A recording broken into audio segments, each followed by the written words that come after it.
سلسلے ہیں, سلسلے چلتے رہیں گے, معاملے رک نہیں سکتے. اب بیٹا جنہوں نے علم کے لیے مارا نہیں کھا دیا نا, وہ علم نہیں سیکھ سکتے. علم مشقت سے آتا ہے, یو فو شو فو سے نہیں آتا. علم آندا ہے مشقت دے نال, اور استاد ملتا ہے دعاؤں کے ساتھ, اور حسن پیدا ہوتا ہے ریاضت کے ساتھ, اخلاص کے ساتھ. زندگی ایک مشکل سفر ہے. Life is a hard journey and it's a tough walk. مگر یہ زندگی میں انسان کو باتیں سمجھ میں آ جاتی ہیں. یہ کہنا کہ جو ہمیں آتا ہے وہ اس کو کبھی نہیں آ سکتا, یہ بہت متکبرانہ بات ہے. یہ دعویٰ کہ جو ہمیں آتا ہے وہ اس کو نہیں آتا, اس سے بڑا تکبر نہیں ہے جو انسان کر سکتا ہے. بطر الحق وغمت الناس. تو آج جو ہم تمہیں سمجھانے کی کوشش کر رہے ہیں اور پوری قوم کو ہمارے جیسے فقیر غریب لوگ کر رہے ہیں, اس کا مطلب اور مقصد یہ نہیں ہے کہ تمہیں کبھی نہیں آئے گا جو ہم بتانا چاہ رہے ہیں. بات اس یہ نہیں ہے کہ تمہیں آئے گا نہیں. اے زندگی دا جڑا ول ہوندا ہے, the art of living and the art of war and the art of existence. I'm not saying that you're not going to master it one day. You will master it one day. ایک دن انسان ہر حسن کو conquer کرتا ہی کرتا ہے. سوال یہ ہے کہ وہ کس عمر میں کرتا ہے.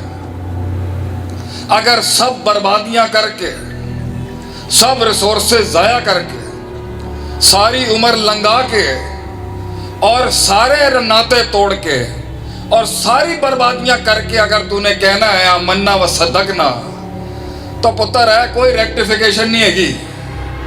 یہ کوئی ریڈیمشن نہیں ہے, یہ کوئی انالیسس نہیں ہے, یہ کوئی آگمنٹیشن نہیں ہے, یہ کوئی انقلاب نہیں ہے جو سب جلا کے ہی سیکھنا ہے. اگر تم نے بھی 40 کی عمر میں آ کے وہی کرنا ہے جو ہم نے بنایا تھا, تو پھر پتر ساڑھی عمر تک کی فائدہ. ہمارے 16 سالوں کی جد و جہد کا کیا فائدہ اگر ہم تو تمہارے اندر وہ 4 سالوں کے اندر نہ اتار سکے. تو اگر تو نے بھی وہی کانکر کرنا ہے جو ہم نے 15 سال میں کیا, اور وہی مقام حاصل کرنا ہے جو رب نے ہمیں دیے, تو پھر جنریشن اور سویلائزیشن کی جنگ میں دوسروں کے مقابلے میں بھی تم نے 16 سال بعد ہی اگر وہاں آنا ہے اور یہی کہنا ہے 16 سال بعد اپنے ابے کو جا کے کہ میں غلط سی تسی ٹھیک سی, اگر اپنے استاد کو آ کے یہی کہنا ہے 16 سال کی ساری بربادیاں کر کے تسی ٹھیک سی تھی میں غلط سی, اپنی وائف نو جا کے تسی 20 سالوں بعد اگر یہی کہنا ہے کہ تو ٹھیک سی تھی میں غلط سی, اور اپنے بچوں کو اگر 20 سالوں کے بعد اور 30 سالوں کے بعد جا کے کہنا ہے کہ تو ٹھیک سی پتر میں غلط سی, تو یہ کوئی زندگی ہے؟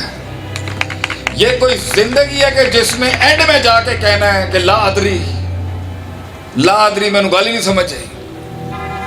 قوموں کی بربادیوں کا سب سے بڑا اصول یہ ہے کہ انہوں نے اس محل میں, اس جگہ میں, اس وضع میں, اس قطع میں, اس زمان میں, اس مکان میں وہ چیز نہیں کی جو کرنے کا حق تھا, اور وہ اپنی ہی مارتا رہا اپنے آپ سے. کیونکہ اس عمر کا سب سے بڑا فتنہ پتہ ہے کیا ہے؟ یہ مت سمجھنا کہ آج جو ہم یہاں بیٹھے ہوئے تمہارے پہ جو راج کرنے کے لیے بیٹھے ہوئے کہ ہم تمہاری پوزیشن کو نہیں سمجھتے. اس عمر کا سب سے بڑا فتنہ ہے می مائی سیلف اینڈ آئی, کہ جڑی گل مینوں سمجھ آندی پئی ہے, what I think and what I perceive and what I conceive right now, جو میں سمجھ سکتا ہوں وہ کسی ماں کے لال کو سمجھ نہیں آ سکتی, میرے پیو کو بھی نہیں سمجھ آ سکتی, میرے شریکے کو نہیں سمجھ آ سکتی. جو میرے ساتھ ہو رہا ہے وہ کسی کے ساتھ نہیں ہو سکتا. یہ ہے سب سے بڑا فتنہ, سب سے بڑی غلطی, سب سے بڑی misunderstanding and the biggest misconception a man can go, کہ اسے لگتا ہے کہ جو وہ ہے یا جو اس کے ساتھ ہو رہا ہے وہ کسی کے ساتھ نہیں ہو سکتا, اور کوئی گریس پر پرسیو نہیں کر سکتا, اس بریکٹ میں نہیں لا سکتا, مجھے سمجھا ہی نہیں جا سکتا. وہ ایسی تکبر سے بھری خودی ملے گی آپ کو آج میں کہ جس میں یہ حسن ہے, کوئی یہ حسن ہے جو کسی کو کوئی سمجھتا ہی نہیں ہے, یہ حسن ہے جو کسی کو مانتا ہی نہیں ہے, یہ جمال ہے, یہ کمال ہے جو کسی کے آگے عاجزی انکساری نہیں اپناتا. یہ زندگی ہے کہ انسان کسی سے